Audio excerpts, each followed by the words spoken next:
আসসালামু আলাইকুম বন্ধুরা, সবাই কেমন আছেন? এখন আমি দেখাবো আপনাদেরকে আপনার এনআইডি কার্ড দিয়ে কয়টি সিম রেজিস্ট্রেশন করা।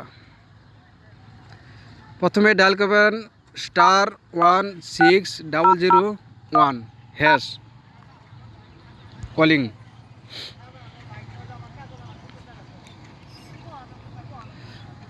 তারপর আপনার এনআইডি কার্ডের লাস্টের 4টি ডিজিট নাম্বার দিবেন,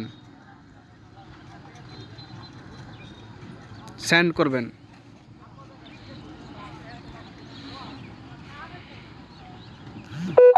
মেসেজ চলে আসছে, আমার এনআইডি কার্ড দিয়ে 10টি সিম রেজিস্ট্রেশন করা। গ্রামীণ 7টি, এয়ারটেল 1টি, বাংলালিংক 2টি।